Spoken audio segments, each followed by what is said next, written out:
All right, so we're going to be talking about the central nervous system. And so, first, we need to understand some things about the entire nervous system. So, there's going to be sensory information going to the brain, right? So, sensory information can come from the body, right? So, say there's a sensory receptor out here, and it gets deformed, right? And so it will send an action potential to the spinal cord. All right. And then from the spinal cord, we have what's called interneurons. So this is a sensory neuron. Specifically, it's called a somatic sensory neuron, right? Because it's coming from the body. So from the skin, muscles, or joints. Okay, and then it will connect with an interneuron. So an interneuron will take the information up to the brain. And then another interneuron, it'll communicate with another interneuron. And there may be like hundreds of interneurons that get, activated and stuff up here and communicate. Well, eventually, right, another interneuron will send a signal back down the spinal cord to a motor neuron. So I'll draw the motor neuron coming to this side of the body. So if like something touches your skin, maybe you want to contract this muscle, right? So a somatic motor neuron will come out to the muscle and cause it to contract. So that's a sensory neuron, interneuron, right? Interneurons are anything in the spinal cord and the brain. And then a motor neuron goes down to a muscle, right? Now, also keep in mind that there are visceral sensory neurons, right? Coming from like, say, the heart or the intestines. They'll come up and connect with an interneuron. So this is outside of the spinal cord, and it comes up and connects with a neuron in the spinal cord. And so it will go to the brain, communicate, come back down. And then there will be a motor neuron for the organs, right, as well. So you can have one coming, say, to the heart to speed the heart up or to slow it down. So looking at this is the possible pathways. So building a schematic from this, you pretty much have the somatic sensory and visceral sensory, right? And what are they doing in this diagram, right? They're coming up to the spinal cord. And so then from the spinal cord, we have, here I'm going to put spinal cord and brain. So we have two interneurons, goes to the brain, comes back down. Okay. So remember, visceral information or somatic information goes to the spinal cord, goes to the brain, comes back down the spinal cord. And then what do we have? We have a motor response. So a motor response,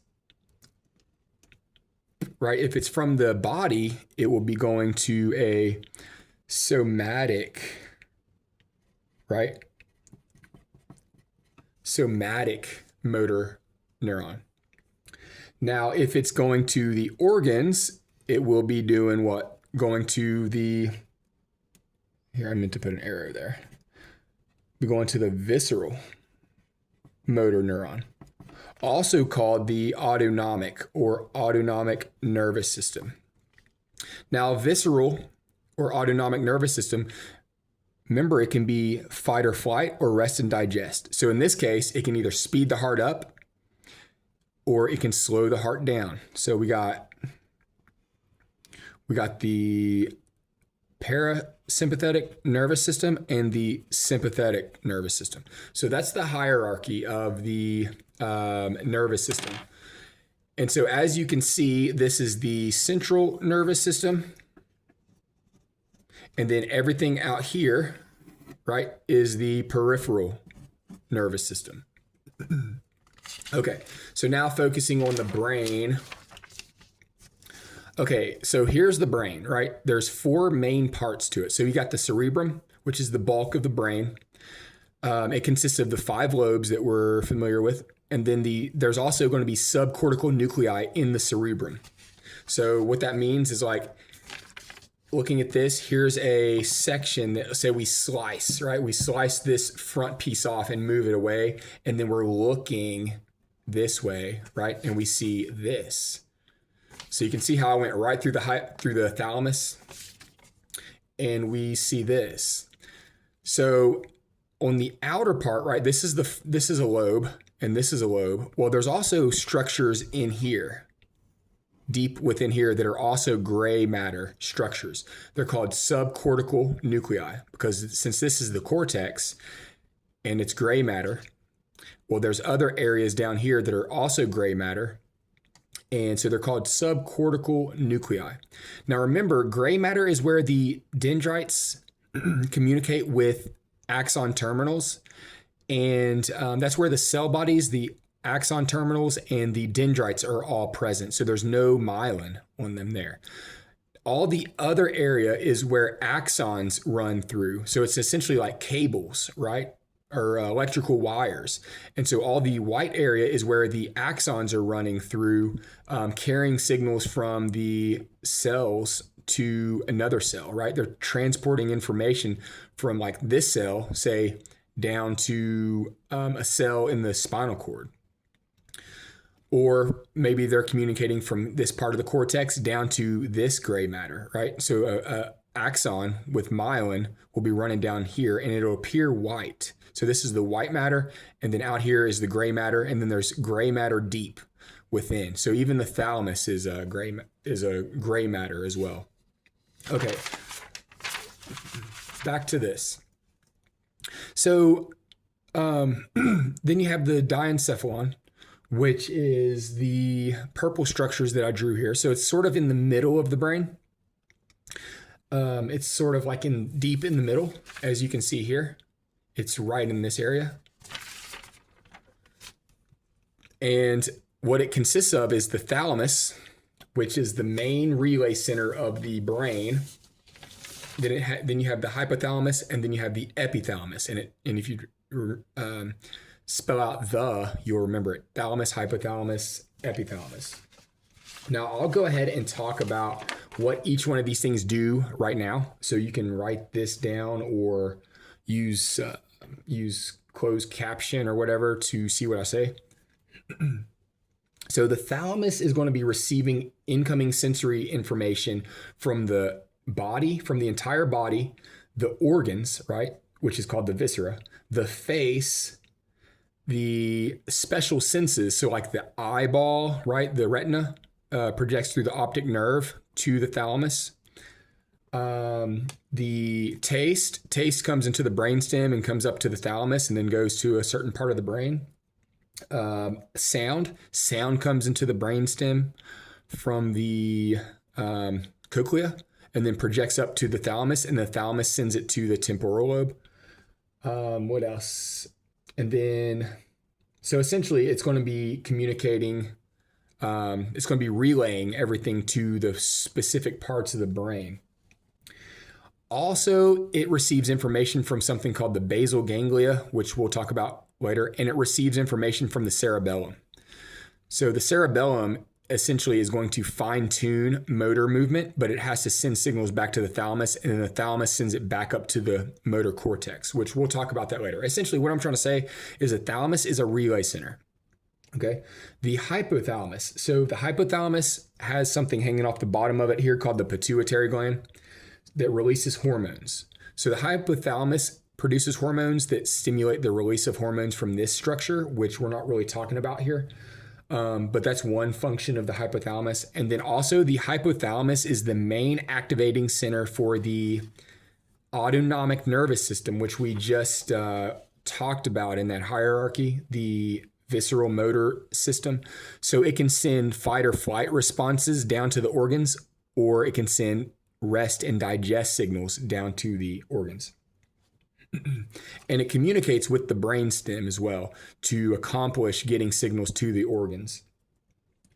Okay, also, the hypothalamus drives things like sex, hunger, internal temperature, and thirst. So it's a highly active center that is sampling our blood to see its temperature, its osmolality, to see how thirsty we are, and receive signals from the stomach concerning hunger. So it's there to drive those things. Okay, and lastly, we have the epithalamus, which is back here. So it just consists of the pineal gland, which releases melatonin for sleep, right? Which we're all familiar with. And then there's also a structure in there called the habenula. And what it does is it activates halt behavior or anti-reward behavior. So it causes us to halt and sort of avoid certain things. Okay. So that's essentially the diencephalon. Now the midbrain. So the midbrain is right here in the blue, right? So the midbrain is going to, it's going to be involved in some things like visual reflex and auditory reflex. So if you see something coming at your head, you duck real fast without even thinking, right? It's because of the midbrain's response to the visual stimuli. So it's a reflex. Also, if you hear a loud bang, that sound that comes into the brainstem goes here, and it causes reflexes of your muscles in your neck and head and stuff like that. So the midbrain is responsible for that. It's also responsible for making dopamine. So dopamine is made here. And then if you remember, there's dopamine in the brain. So the dopamine's made here, and then then the dopamine sits at the end of the axon terminals that are projecting into the brain. And we'll talk about that later. Also, there's the red nucleus. So the red nucleus is involved in fine-tuning your upper extremity flexor muscles. So it receives information from the cerebellum, and then it projects to the upper extremity, the arms, the flexor muscles. So that's just another function of the midbrain. Okay, and then lastly, we have the hindbrain, which consists of these red structures. So it consists of the pons, medulla oblongata, and the cerebellum. So the pons essentially has breathing centers. Then it has the micturition center. So breathing center is in here. Micturition center right here, which causes us to urinate. And then also it projects, it communicates with the cerebellum. Okay. And then lastly, we have the medulla oblongata, which has the chemoreceptor center, which induces vomiting. There's the inferior olive, which communicates with the cerebellum. Then you have the respiratory centers that cause inspiration and expiration, as well as up here in the pons, there's inspiratory and expiratory centers here that promote inspiration and expiration. And then there's another inspiratory center here that promotes inspiration. Okay, and then down in here, also in the medulla oblongata, I'm losing my voice, sound like I'm hitting puberty over here. You have the cardiac acceleratory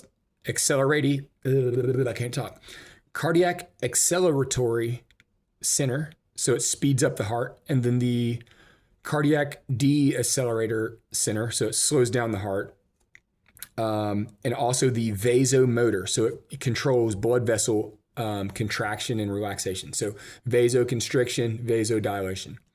Now remember, the hypothalamus is communicating with these areas here, right? The hypothalamus is highly influencing these centers, and then they will do their thing automatically.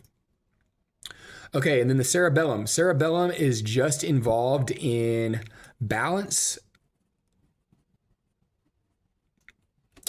locomotion, and posture. Okay, so that's going to be the cerebellum's function. All right, so that's as far as I'm going to go into the diencephalon, midbrain, and hindbrain structures here, because now I'm going to talk about the cerebrum for this video. Okay, so the cerebrum. So let's just name these areas first. Okay. So here's the frontal lobe. This is the central sulcus, right? It's a distinct line that you can see on a brain if you like dissect it, that separates the frontal lobe from the parietal lobe. Okay, and then down here is the temporal lobe. So yeah, it's hanging off the side here, and there's sort of a longitudinal fissure here that you can dig your hand down into and pry away. And then back here is the occipital lobe, and then this is the parietal lobe. Now, this dashed line here just is an imaginary line that separates the temporal lobe from the parietal lobe. There's no real distinct feature there. But then here I drew a dashed circle. So this is the insula. So the insula is, let me see where I put my stuff. So the insula is deep underneath the parietal, frontal, and temporal lobe. And you can see on here, right, if this is, here's the frontal lobe, here's the temporal lobe. So if you pry them away, right, you would see this little, right here, this little gray matter structure. That's the insula. And we'll talk about what happens there in a second. So let's just name these things first. So here is the primary motor. Okay, you can call it cortex or area, whatever you want, but just remember primary motor. So it's going to be the primary part of the brain that sends signals down to the muscles. Okay, and then you have the premotor cortex or area. Okay, right underneath it, you got the frontal eye field. And we'll talk about that in a second. Then you have the Broca's area. Then down here, right, you got the prefrontal cortex or area, whatever you want to call it. Then right here, you got the orbitofrontal cortex. Okay. Now that's all the frontal lobe. Okay, now looking at the parietal lobe, there's the primary somatosensory. Hold on, what the hell? Primary somatosensory cortex or area, whatever you want to call it. Now, with every primary area, there will be an association area. Okay, you can think of the premotor as a sort of a motor association area, but the rest of these are all sensory stuff, right? And this frontal lobe is all sort of motor stuff, right? So anyways, back here's the primary somatosensory area or cortex, whatever you want to call it. Then right here is the somatosensory association cortex or area. Somatosensory association. So I'm just going to call these areas. All the association parts, I'm just going to call them areas. So this is going to be S-A-A. All right. Now we have this little area here called the Wernicke's area. So it's responsible for interpreting written and spoken language, right? And then right here, we're not really going to talk too much about this part, but this is the posterior association area. It pretty much receives all signals from all sensory areas to make sense and create a clear picture of what you're experiencing. All right. Now, moving on to the occipital lobe. Here, let me color these real quick. So we got frontal lobe in red. So there's a primary motor, premotor, frontal eye field, Broca's, prefrontal cortex, orbitofrontal cortex, and then we got the primary somatosensory. Now remember, these two have special names. This is the precentral gyrus, this is the postcentral gyrus, and they both have homunculi associated with them to show which part of those gyruses, right, connect with which part of the muscle. And this has which part of this gyrus connects with which part of the skin, right? And then somatosensory association area, posterior association area, Wernicke's. Okay, now moving to the back here, we got the primary visual cortex or area. Then we got the visual association area.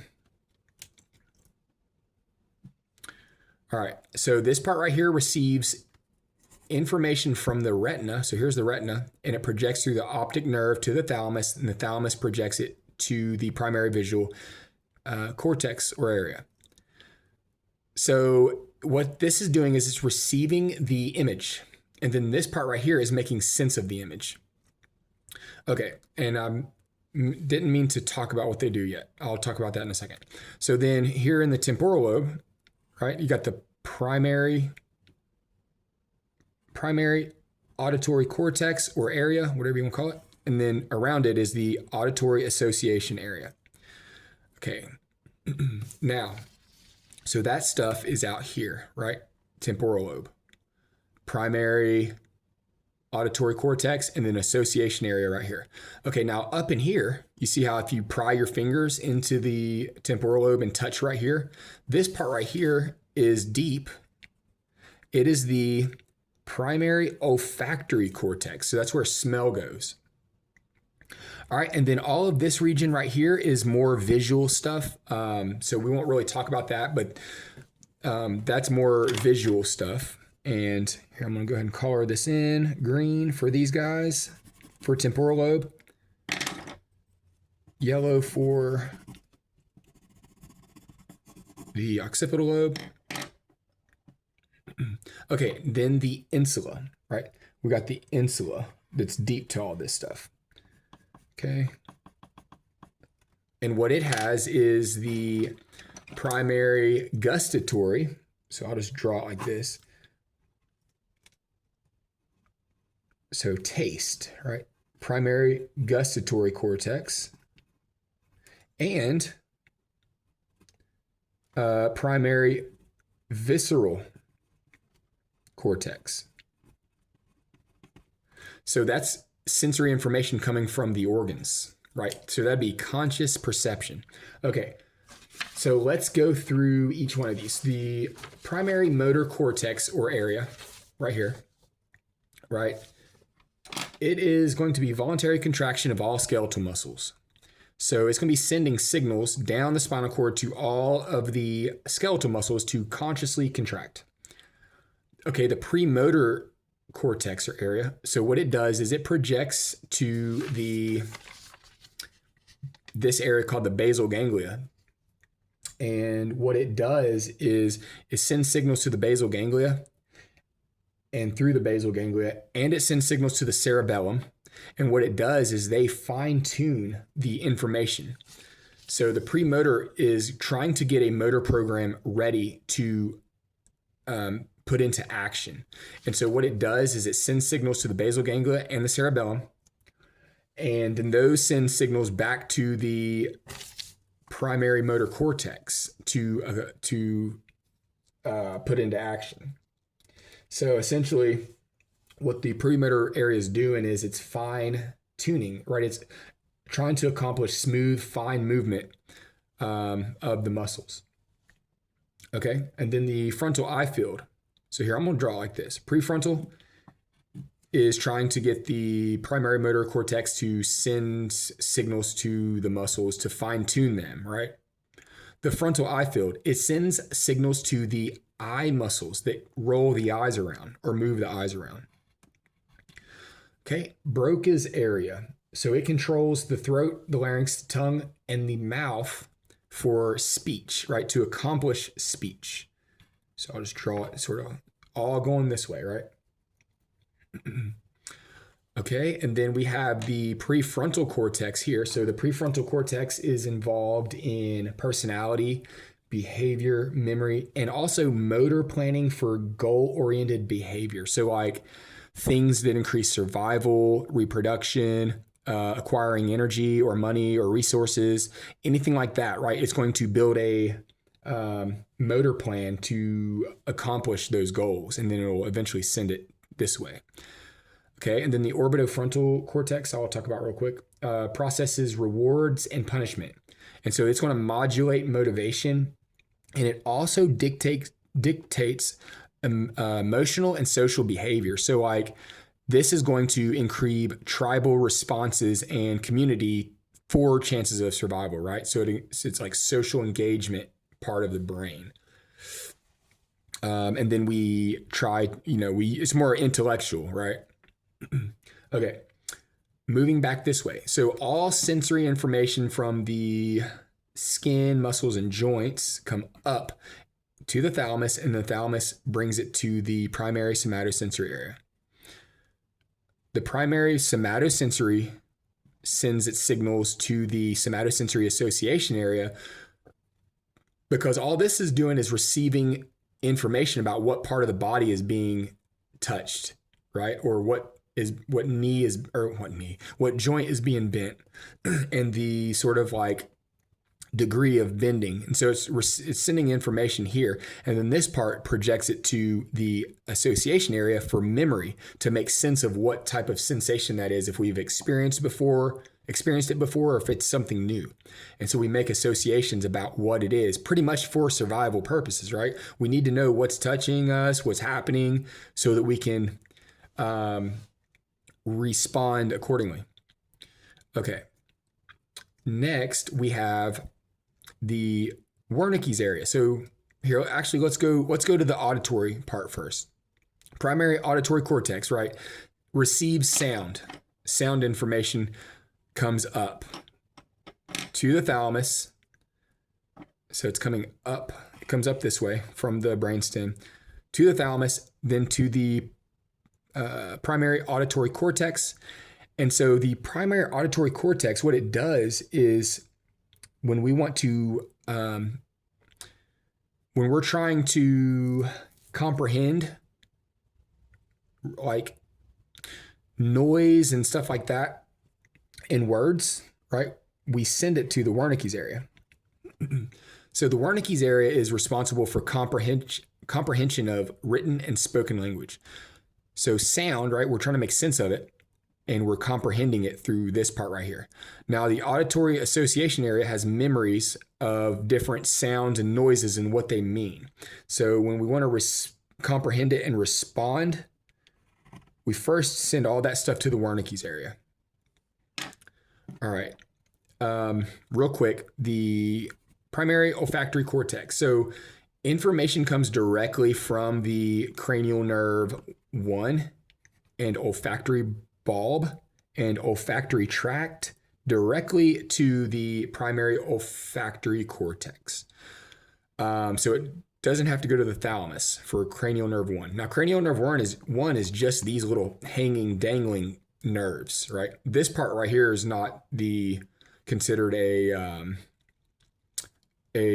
nerve. It's the optic tract. Okay. Lastly, the visual areas, right? So we got the primary visual area here. So this is awareness of objects or motion, right? And then the visual association area is going to give meaning and understanding to the vision through memory comparisons. And also, it's going to be there to recognize objects in their motion.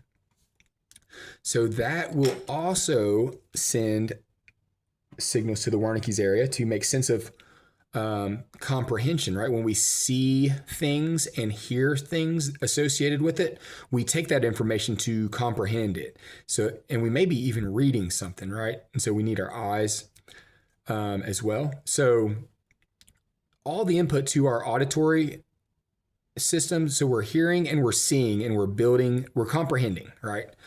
Now, when we want to speak back, we're sending signals to the Broca's area through a tract called the arcuate fasciculus. So I won't write that down, but just remember, when we comprehend and want to speak back, we send it to the Broca's area. Broca's area sends it to the muscles of speech. Okay, where else am I at here? Let's see. Okay, and so the insula, right? The insula is going to be receiving information from the tongue, so about taste. So this is going to bring information to the insula, and that's going to the primary gustatory cortex is going to function in conscious awareness of taste, and then the primary visceral cortex or area is conscious awareness of visceral sensation. So like pressure, temperature, pain, vibration of the organs, right? And like the stomach or the heart, right? We're sending signals up here, and when it reaches the insula, we're consciously aware of it. So that's pretty much all of the cerebrum in a nutshell there. So let's see, what do I have here? Okay, so let's move on to the limbic system. So the limbic system consists of the amygdala, hippocampus, thalamus, hypothalamus, cingulate gyrus,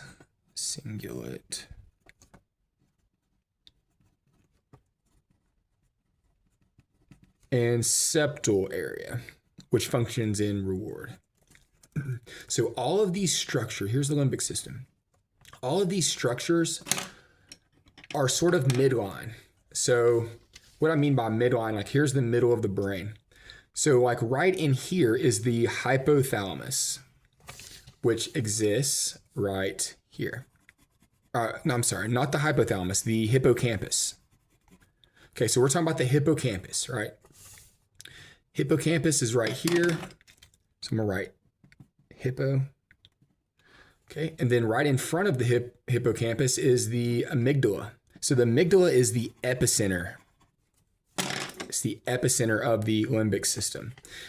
It receives information from so many parts of the brain, and it projects to so many different parts of the brain. And it's pretty much the emotionally driven center. It's an emotionally driven center, and receives info from the entire brain used to drive sex, hunger, reward, motivation, and also the sympathetic nervous system response. So like fear, right? When there's fear or something or excitement, the amygdala is going to be sending signals to get the sympathetic nervous system activated. And I'll explain in a second how that occurs. Okay, and then you have so here's the thalamus, right? Here's the hypothalamus. Now, right here is the corpus callosum, right above the thalamus. So remember that connects the left and right parts of the brain. It's the white matter thing. So around that, on top of that, is the cingulate gyrus. It's also called the limbic lobe. So the cingulate gyrus comes down around and merges with something called the parahippocampal gyrus, which I'll show you what that's for in just a second. And then there's a septal area here that functions in reward. Okay, so let's look and see how this sort of communicates with each other. So looking on this diagram, we see the hippocampus is right here. We see the amygdala is like right here. We see the thalamus. We see underneath it is the hypothalamus. And then in front of all that stuff, right, we have the cingulate gyrus, which kind of comes down around like that, right? It's kind of coming forward in front of all this stuff. And then you have this structure, the septal area, which is kind of like in front of all this stuff, but I'm gonna go ahead and draw it right here. So it's sitting in front of all these structures. So all this stuff is sort of midline. It's in the middle. Okay, so the hippocampus, right? The hippocampus has a bundle of axons that come up and around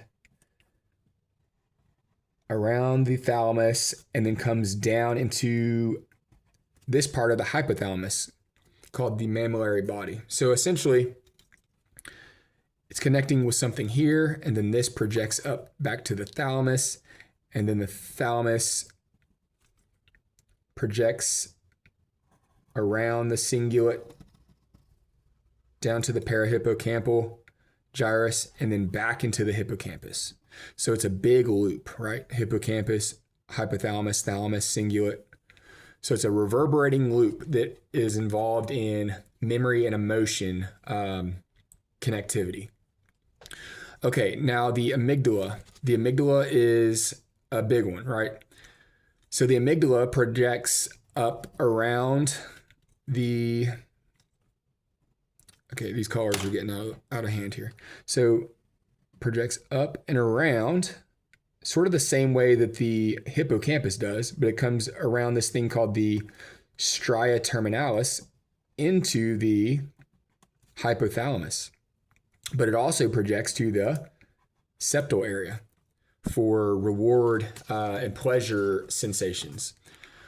Now there's also another pathway from the amygdala to the hypothalamus, and it's just like this. It just goes straight up. It's called the amygdalofugal pathway. And so that's another way for it to get to the hypothalamus. And so that's going to influence things like hunger, feeling full, sex drive, all that stuff. And then also that will be projecting to parts of the hypothalamus to turn on the sympathetic nervous system. And also the amygdala communicates back and forth with the prefrontal cortex. So that's where a lot of fear interpretation and overthinking stuff comes from, right? So that's pretty much the scope of the limbic system. And you can see on here, right? You can see on here. So here's the amygdala. So like I said, it brings signals up and around, goes to the septal area and to the hypothalamus. The hippocampus brings signals up and around to the hypothalamus. And then there's a big loop, right? Comes back down the cingulate, back to the hippocampus. So just remember, this is like emotion and memory. So the hippocampus is short-term memory and long-term memory, including emotional memory and stuff like that. So also the hippocampus functions in turning short-term memory into long-term memory. So that's essentially the scope of the limbic system. Now let's talk about the basal ganglia real quick. I don't want to go too deep into this, but here is the basal ganglia. So there's some gray matter structures here, and there's another part of the basal ganglia. And then there's this part here called the subthalamic nuclei. And then down here is the midbrain, and there's the substantia nigra. So it's black. It's like a black looking substance when you look at it under a microscope. Damn, was I off the page? All right. So anyways, the premotor cortex essentially is sending signals down to the basal ganglia. The basal ganglia project back. There's some communication with the subthalamic nuclei as well, and it projects back to the thalamus, and then the thalamus projects to the motor cortex, and then the motor cortex sends signals down through the white matter structure called the corticospinal tract. Then it decussates at the medulla oblongata, and that forms the pyramids here. So essentially, the basal ganglia are there to fine-tune motor functions. Okay, so let's see, where the heck am I at? Have I covered everything? Maybe. Okay, yeah, lastly, the brainstem, right? So the brainstem, we got the midbrain, right, from here to here. Then we got the pons from here to here, and then we got the medulla oblongata from here to here. And back here is the cerebellum. So I'm going to quickly talk about the brainstem and some of the main structures. Okay, first of all, the midbrain. Midbrain. Here's the pons, here's the medulla oblongata, and here's the cerebellum.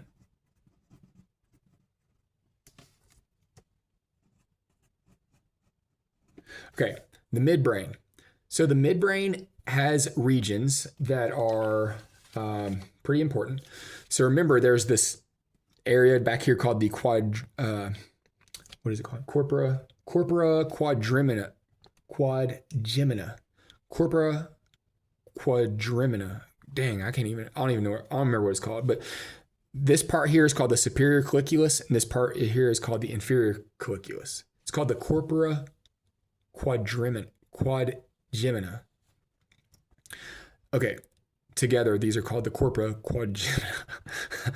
Okay, so this is the superior colliculus. This is the inferior colliculus. This part right here is functioning in quick visual reflexes. So before we have time to think and something's about to hit our head, right, signals come from the retina to this part, and then this part projects to neck muscles and head muscles, face muscles, to move our face and head really fast, right, without even thinking.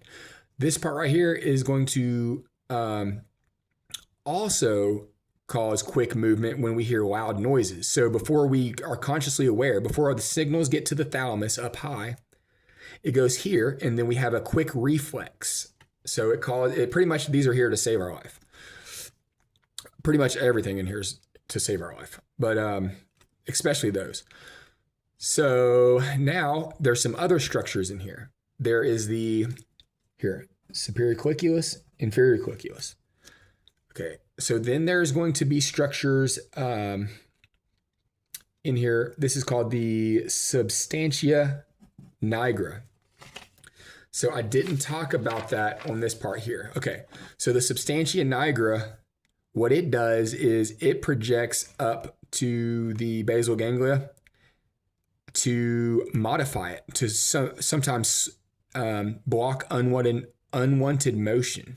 So it's there to block unwanted motion. So it's modulating the basal ganglia as well. So when this stuff dies, right, we can't inhibit unwanted motion, and then unwanted motion starts to occur in the form of tremors. So substantia nigra, right, that's an important part. What is this? So this is the ventral tegmental area. Yeah. So both of these are dopamine producing areas. So the ventral tegmental area is going to be sending signals to the septal area in the limbic system for reward. And also it's going to be sending signals to the prefrontal cortex. Okay, so the dopamine's made here, and then it's transported along the axons to the axon terminals, and then it gets released whenever it's needed to be released up in those regions of the brain. So this part right here, this pathway here is called the mesolimbic pathway or system. Mesolimbic. This is called the mesocortical. Meso means midbrain. Mesocortical pathway. And then from here up to the basal ganglia is called the nigrostriatal pathway. So this is functioning in reward. This is functioning in preventing unwanted motion. And then you have this area called the red nucleus. The red nucleus is essentially going to be communicating with the cerebellum, and then it's going to be sending motor signals to the upper extremity muscles, and so muscles of the arms, the flexors specifically. So the arm muscles that perform flexion, right? That's what the red nucleus will be doing. So that's the midbrain. Now there's more to talk about, but that's the main components. Okay, so when talking about the pons, right, there's essentially three main areas. These are breathing areas. So areas that I have dots in are breathing areas, and they're also part of the reticular formation. So the reticular formation are essentially areas that aren't well defined. So they're not like gray matter, but they're sort of scattered around. So they're like less gray, but there's definitely still cell bodies and dendrites in there. But these are sort of broad regions, right, that are very intertwined with other structures and stuff. So they're not like they're not dense, nice gray matter structures. They're sort of diffuse. But anyways, I'm going to do this. So This is called the pneumotaxic area. So pneumotaxic area. So what it does is it prevents over inhalation. So essentially, it's going to be the stop button the stop signal for inhalation. So when we breathe in, and then this right here will tell us to stop breathing in. It'll send signals down to these structures, and then that'll send halt signals to our breathing. Okay, now I'm going to draw in green inhalation centers, and I'm going to draw in red exhalation centers or stop breathing centers. So this is called the apneustic area. So this promotes inhalation. So apneustic. So what this does is if we need to breathe deep because we're exercising, this will block the pneumotaxic area so that it allows our lungs to expand even more. So it's promoting inhalation. Now, I'm not going to go into all of this stuff down here, but essentially this part right here is an exhalation center. This part right here is an inhalation center. It's this whole region from here to here, this whole region here is called the ventral respiratory group. So it's functioning in respiration. Okay, and then these parts right here are functioning in exhalation. These two parts are going to promote inhalation. This part is going to promote exhalation. And then this part back here promotes inhalation. So the way that's accomplished is, remember, your expiratory muscles are your abdominal muscles and relaxing your diaphragm. Okay, and remember, your inspiratory muscles are your diaphragm, right? Contracting your diaphragm down, pulls down on the lungs and opens the lungs up. Also, the external intercostals, the scalenes, the sternocleidomastoid, stuff like that, right? These green areas are going to project to those muscles that increase inspiration. Okay, so those are breathing centers that I colored in there. Okay, back up to the pons. This is the superior olive. The superior olive is involved in sound. So it's going to essentially be modifying sound that comes into the brain. So sound signals that come in through cranial nerve 8, it'll be modifying and sort of tuning, right? Now down here, this is the inferior olive. And so what it's doing is it's receiving signals from different parts of the brain to help modify how the cerebellum operates, right? So it's essentially going to be communicating with the cerebellum. Other parts of the brain that deal with locomotion and movement are going to be projecting down to the inferior olive. And then the inferior olive is going to be transmitting that information to the cerebellum.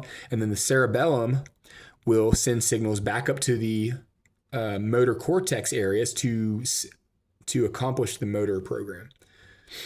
Okay, so don't get those two mixed up. And remember, superior olive is in the pons, inferior olive is in the medulla oblongata. Now, lastly, this part right here.